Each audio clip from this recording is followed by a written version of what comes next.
I'm Benji Backer, President and founder of the American Conservation Coalition. And I'm Morgan Zegers, CEO and founder of Young Americans Against Socialism. How did the environmental conversation become about capitalism versus socialism? Is there something to be said for capitalism causing the problems? And for other economic systems, like socialism, to clean up the mess? I won't leave you waiting. The answer is no. Capitalism rocks. But since people keep bringing it up, we want to talk about what's really behind those capitalism kills signs. And more importantly, why the exact opposite is true when it comes to overcoming environmental challenges. Let's get started.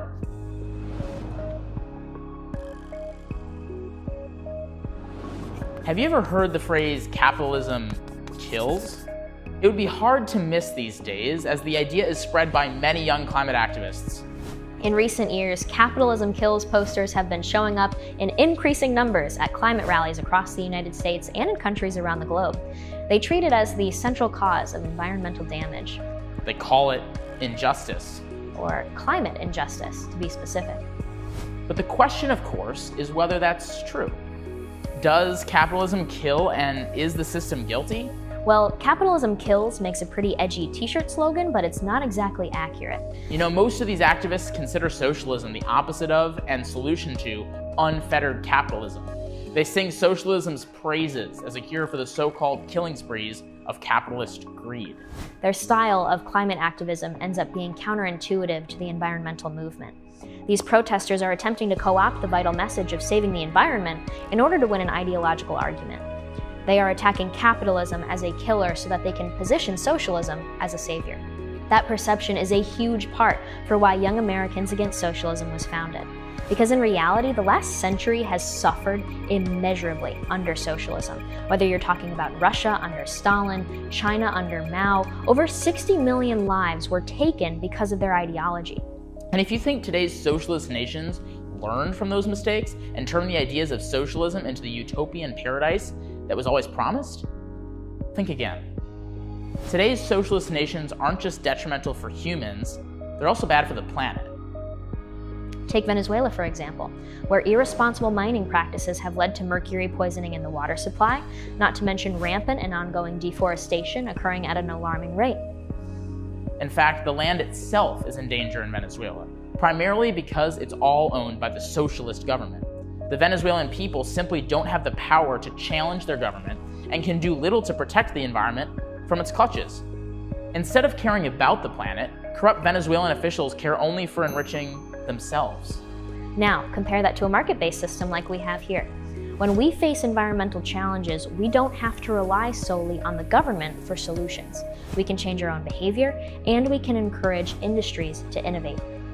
Competition for consumers drives the kind of change that is only possible in a free market. Markets invite innovation. A great example of this is the shale revolution, during which the use of liquefied natural gas instead of coal reduced emissions by 12% in 10 years, more than the next 12 other countries combined. And while natural gas isn't necessarily the end goal, it's been instrumental in the United States' fight against climate change. Capitalism, not socialism, got us here. There is a market for conservation in countries with free economies. So many everyday people are good stewards of the environment and frankly are better at caring for the planet than the government will ever be. While many of today's environmental activists dislike this fact, they can't deny it's true. Countries like the United States have better environmental outcomes because we're more adaptable. Capitalism doesn't kill, it can cure. It's not flawless, no system is, and while we should acknowledge that capitalism has created many of our environmental challenges, capitalism also has the power to create the solutions. For example, a car might drive you into a dead end, but it also can drive you back out too. Capitalism has alleviated poverty and increased quality of life for people all over the world for decades. So capitalism kills might be eye-catching on a protest sign, but it's not exactly reality-based. It isn't.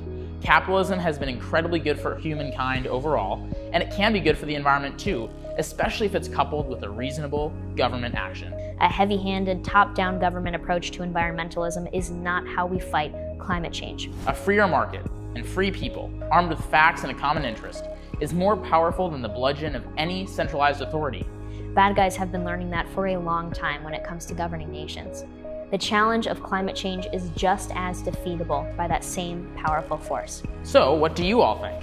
How can capitalism protect the planet? Tell us in the comments below, and don't forget to follow us on Twitter and visit our websites. Thanks for joining us.